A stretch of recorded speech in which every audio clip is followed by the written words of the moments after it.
नमस्कार दोस्तों, मैं doctor Sunil Patidar doctor Patidar homeopathic centre के इस यूट्यूब चैनल पर आप सभी का बहुत बहुत स्वागत करता हूं। दोस्तों, कब्ज़ कारण बनता है बहुत सारी बीमारियों का और कब्ज़ की वजह से ही हमें पाइल्स की समस्या होती है। अगर बहुत दिनों तक यदि आपको कब्ज़ की समस्या चलती है तो फिर आपको फिस्टुला या फिशर जैसी तकलीफ़ें भी हो सकती हैं। लेकिन हम लोग कब्ज़ को बहुत बार लाइटली ले लेते हैं क्योंकि इससे हमें बहुत ज़्यादा फ़र्क नहीं पड़ता है। लेकिन दोस्तों, कब्ज़ को ठीक करना बहुत ही ज़रूरी है, अदरवाइज़ आपको बाकी की जो समस्याएं हैं वो आपको हो सकती हैं। तो आज इस वीडियो में हम समझने वाले हैं कब्ज़ के बारे में। आपने अक्सर मेरे वीडियोज़ में सुना होगा कि मैं आप लोगों को बताता हूँ कि आजकल के ज़माने में जो जितनी भी बीमारियां दोस्तों हो रही हैं उनमें से 50% बीमारियां लोगों के ख़राब रहन सहन यानी कि ख़राब जीवन शैली में आए हुए परिवर्तन और खान पान की वजह में आए हुए परिवर्तन की वजह से उत्पन्न हुई है। इनमें से एक बीमारी है दोस्तों कब्ज़। मैंने अपनी क्लिनिकल प्रैक्टिस में यह अनुभव किया है दोस्तों कि जितने भी पेशेंट मेरे पास आते हैं उनमें से या उनके घर में लगभग 2 से 3 मरीज ऐसे होते हैं जिनको कि ये कब्ज़ की प्रॉब्लम होती है। तो ये कब्ज़ क्या होता है दोस्तों? कब्ज़ का मतलब है कि पेशेंट को मल त्याग करने में बहुत ज़्यादा परेशानी का अनुभव होना या फिर मल इतना ज़्यादा कड़क होना कि उन्हें 2-2, 3-3 दिन तक स्टूल पास ही नहीं हो पाता। और कई सीवियर केस में तो ये 7 से 8 दिन तक भी पेशेंट को फ्रेश होने जाने की इच्छा नहीं होती है, यानी कि वो इस स्टूल पास आउट करने की जो इच्छा है एक सामान्य व्यक्ति के अंदर जो होती है वो उनके अंदर होती ही नहीं है। तो इसका मतलब है दोस्तों कब्ज़। आंतों में परिवर्तन की वो स्थिति जिसमें कि व्यक्ति का जो मल है वो कड़क हो जाता है, स्टूल जो है वो एकदम हार्ड हो जाती है और फिर उसके निष्कासन में जो समय होता है दोस्तों, यानी कि मल निकालने के लिए जो समय होता है कई कई पेशेंट में 2 से 8 दिनों तक भी ये हो सकता है। तो ये सारी ही कंडीशन को हम कहते हैं दोस्तों कब्ज़। यदि हम कब्ज़ के लक्षणों के बारे में बात करें तो इसके बहुत सारे सिम्टम्स होते हैं। सबसे पहला सिम्टम्स होता है जो अभी मैंने आपको बताया है कि पेशेंट को जो फ्रेश होने जाने की जो इच्छा होती है, उसको मल पास आउट करने की, स्टूल पास आउट करने की इच्छा उसकी एकदम बिल्कुल से ख़त्म हो जाती है। दूसरा इसका लक्षण होता है कि जब भी वो स्टूल पास आउट करने के लिए जाते हैं, यानी कि जब भी वो लेटरिन करने के लिए जाते हैं तो उनकी जो लेटरिन होती है दोस्तों बहुत ज़्यादा कड़क होती है, हार्ड होती है और इतनी हार्ड होती है कि दोस्तों होम्योपैथी में अलग अलग सिम्टम्स होते हैं। इस तरह के स्टूल के लिए होम्योपैथी में बताया गया है कि कुछ मरीज ऐसे होते हैं कि जिनकी जो मल होता है जिनका वो एकदम बॉल जैसा हार्ड होता है। कुछ मेडिसिन में कुछ पेशेंट में जो लेटरिन होती है पेशेंट की वो बकरी की लेटरिन के जैसे जो है छोटी छोटी बॉल्स के रूप में दोस्तों काले कलर की स्टूल भी होती है। और होम्योपैथिक में इतनी सारी दवाइयाँ होती हैं और कब्ज़ के लिए इतने अलग अलग सिम्टम्स हमें मरीजों में देखने को मिलते हैं दोस्तों। यदि हम तीसरे सिम्टम्स की इसकी बात करें, लक्षण की बात करें, तो देखा जाता है कि ऐसे पेशेंट को भूख बिल्कुल नहीं लगती। ऑब्वियस सी बात है कि यदि किसी पेशेंट की जो आते हैं पेट है पूरी तरीके से खाली नहीं हुआ है तो सीधी सी बात है कि उसको भूख नहीं लगेगी दोस्तों। इस भूख ना लगने के कारण उसको दिन भर पेट में बड़ी बेचैनी सी रहती है क्योंकि उसका जो पेट है वो क्लियर नहीं हुआ है। इसके कारण उसे बहुत ज़्यादा घबराहट होती है, अंदर से उसको घबराहट फील होती है और ऐसा लगता है कि फिर थोड़ी थोड़ी देर बाद उसको स्टूल पास करके आना पड़ेगा दोस्तों। लेकिन कब्ज़ के कारण वह ऐसा करने में सक्सेसफुल नहीं होता है, उसे स्टूल पास आउट नहीं होती है। इसके अलावा उसको इंडाइजेशन की भी समस्या रहती है, उसके मुंह में अजीब सा कड़वा मटमैला सा एक टेस्ट बन जाता है। और यदि हम इन पेशेंट की जीभ को देखें, टंग को देखें, तो अलग अलग कलर की टंग भी हमें देखने को मिलती है। जिन लोगों को बहुत ज़्यादा ये प्रॉब्लम होती है उन लोगों में जो लिवर है दोस्तों, इंडाइजेशन के साथ साथ लिवर का एसोसिएशन भी इसमें रहता है। और उन लोगों की जीभ को हम देखते हैं जिनमें कि लिवर का अफेक्शन है और उनका इंडाइजेशन है, तो उनकी जो टंग है दोस्तों वो येलोइश कलर की होती है। और कई बार हमें टंग देखने को मिलती है जो कि डार्क ब्राउन कलर की टंग पे कोटिंग जम जाती है दोस्तों। ये सब जो है इंडाइजेशन और कब्ज़ के कारण ही होते हैं। इसके अलावा कई लोगों की जो जीभ है वो सफ़ेद कलर की, उस पर कोटिंग एक परत जो है जम जाती है। बहुत सारे पेशेंट जिनके मुंह से ज़्यादा बदबू आती है, उन सब का कारण ये सब इंडाइजेशन और कब्ज़ के कारण ही दोस्तों ऐसा होता है। तो ये इसके लक्षण रहे दोस्तों। अब सबसे प्रमुख सवाल उठता है कि आखिर किन लोगों को कब्ज़ की समस्या होती है। तो इसके बहुत सारे कारण हो सकते हैं दोस्तों, और जो सबसे पहला कारण होता है वह है हमारे खाने में फाइबर्स की कमी।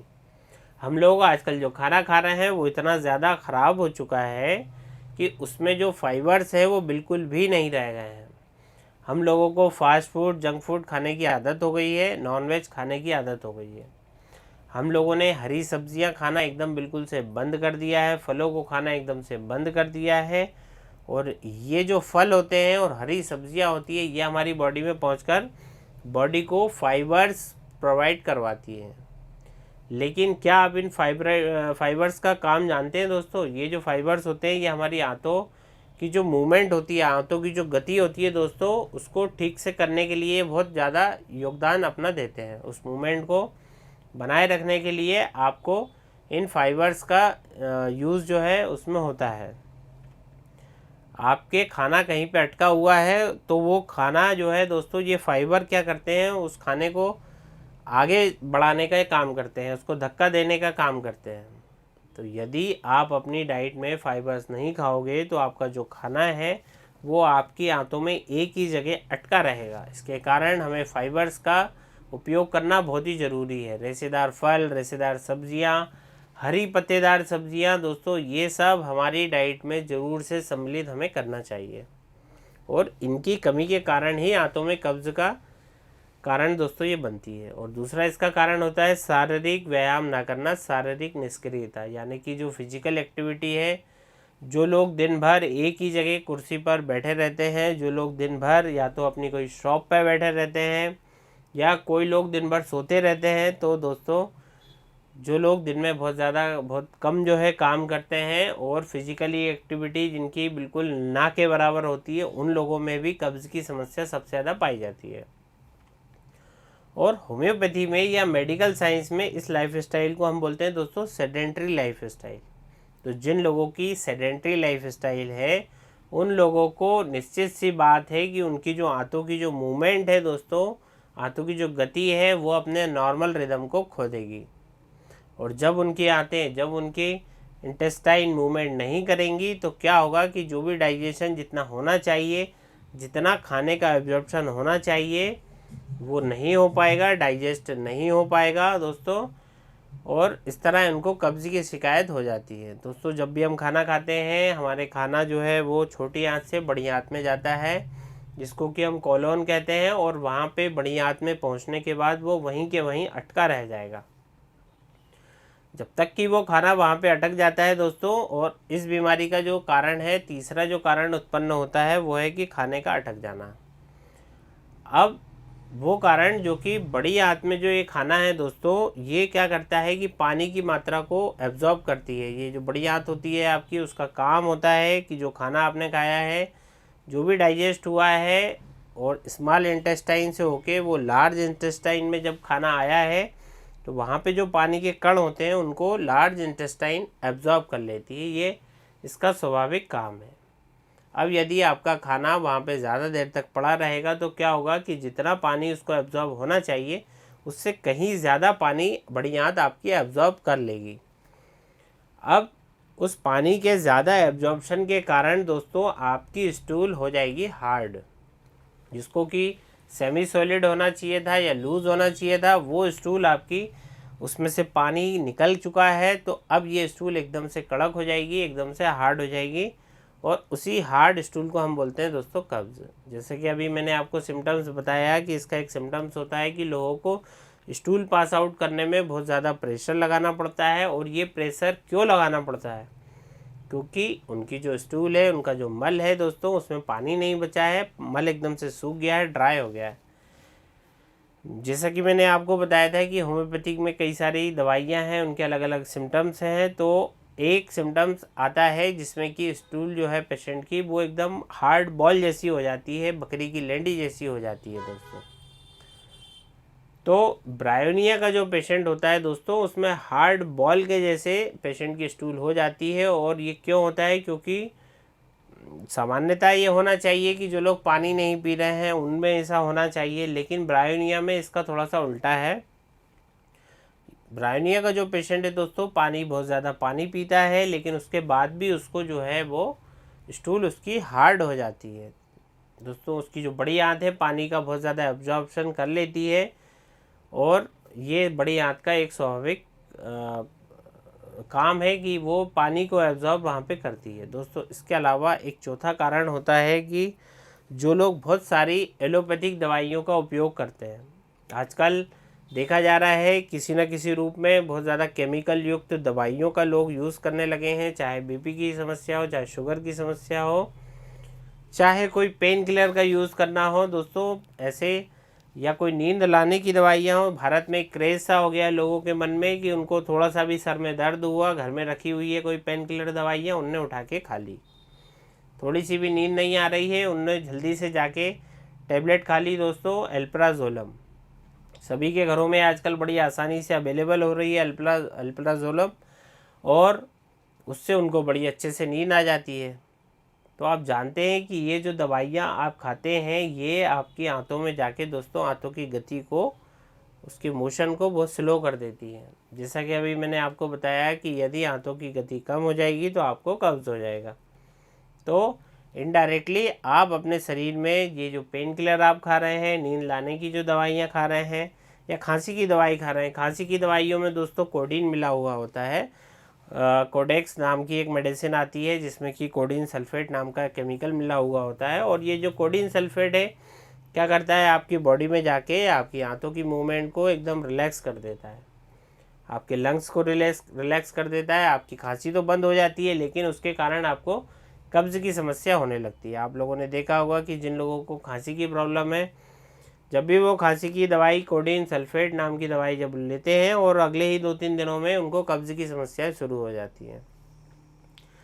तो दोस्तों इस तरह की जितनी भी दवाइयाँ होती हैं ये जाके क्या करती हैं, हमारी आंतों को कमज़ोर बना देती हैं, उनके मूवमेंट को बिल्कुल ख़त्म कर देती हैं, और हमें यही जो है एक चौथा कारण होता है हमारे कब्ज़ बनने का। इसके अलावा दोस्तों एक और रीज़न होता है कब्ज़ होने का कि कुछ लोगों में क्या होता है कि डेयरी प्रोडक्ट्स सूट नहीं होते, यानी कि पनीर खाते हैं, जब वो दूध पीते हैं, दही खाते हैं, तो उनको इस तरह की जो चीज़ें हैं दोस्तों सूट नहीं होती है, एक एलर्जिक रिएक्शन होता है जिसकी वजह से उनको कब्ज़ की समस्या हो जाती है। हालांकि ऐसे बहुत सारे लोग ऐसे भी हैं जिनको कि जी दूध, पनीर, दही इन सब चीज़ों से दस्त की समस्या यानी कि डायरिया हो जाती है, वो एक अलग समस्या है, लेकिन यहाँ हम कब्ज़ की बात कर रहे हैं।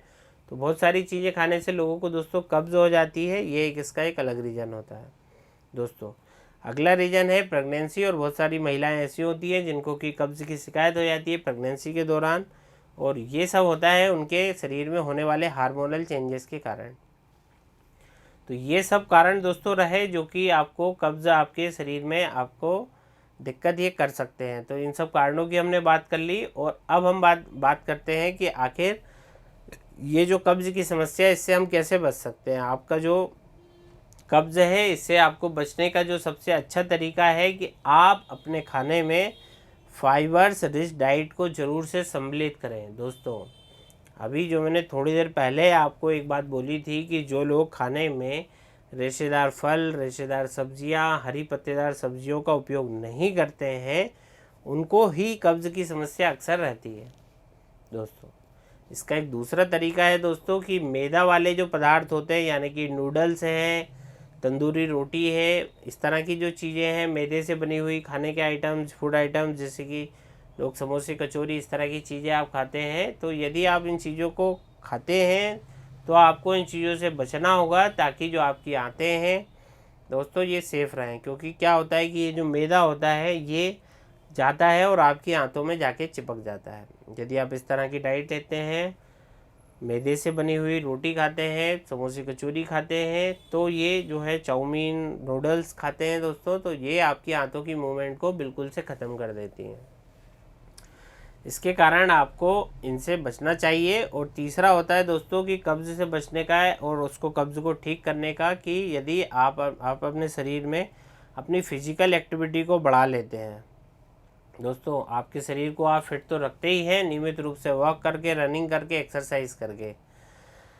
आप डांस करना चाहें आप डांस भी कर सकते हैं। इस तरह जो है एक्टिविटी से आपकी हाथों की जो मूवमेंट है वो हमेशा सही चलती है दोस्तों, और उन लोगों को कभी भी कब्ज़ की समस्या नहीं होती है। अब आपके मन में एक सवाल उठ रहा होगा, एक क्वेश्चन उठ रहा होगा कि जो लोग सेल्फ सर्विस में होते हैं उन लोगों का मार्केटिंग का जॉब होता है, तो फिर उन लोगों में कब्ज़ की प्रॉब्लम क्यों हो जाती है? दोस्तों उनका एक अलग कारण होता है कि उनका अनियमित खान पान। जो लोग सेल्स में होते हैं, मार्केटिंग में होते हैं, कभी वो 9 बजे रात को खाना खाते हैं, कभी दिन में 4 बजे खाना खाते हैं, कभी रात को 10 बजे खाना खाते हैं, और कभी रात को 2 बजे खाना खाते हैं। तो इस तरह का जो उनका अनियमित जो टाइमिंग है दोस्तों, ये सब जो है आपका डिस्टर्ब करता है, इंडाइजेशन ये पैदा करता है। क्योंकि उनके खाने में जो उनको एसिड्स बनना था, जब उनको भूख लगी थी, जब उनके शरीर में एसिड्स बना, उस समय यदि उनको खाना नहीं मिला तो दोस्तों 2 घंटे के बाद उन्होंने जो खाना खाया, अब वो एसिड वहाँ पे जो सीक्रेट हुआ था उसका काम अब ख़त्म हो चुका है, वो अपना नॉर्मल वर्क नहीं कर पाता है। इस तरह जो है खाना आपका डाइजेस्ट नहीं होने वाला है। तो जो लोग सेल्स में हैं, मार्केटिंग में हैं, और जो दौड़ भाग करते रहते हैं दिन भर, लेकिन फिर भी उनको कब्ज़ की समस्या होती है, तो उनको कब्ज़ से बचने का सबसे अच्छा उपाय है दोस्तों कि उनको अपनी शरीर में फिजिकल एक्टिविटी, एक्सरसाइज और खाने का जो फिक्स टाइमिंग है दोस्तों वो बना के रखना पड़ेगा। रेगुलर वॉकिंग करनी है, रनिंग करनी है, और खाने का टाइम शेड्यूल अपना फिक्स कर लेना है दोस्तों।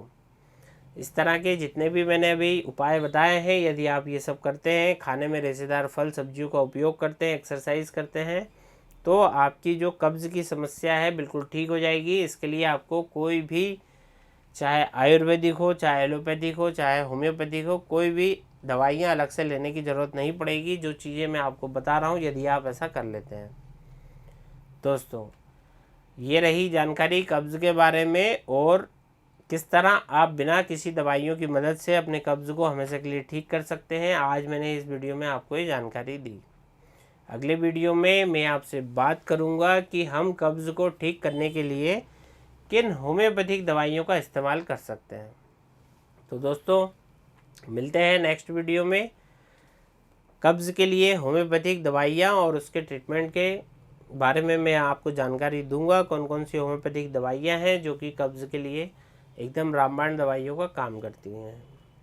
तब तक के लिए दोस्तों अब मुझे आज्ञा दीजिए। मैं डॉक्टर सुनील पाटीदार, धन्यवाद।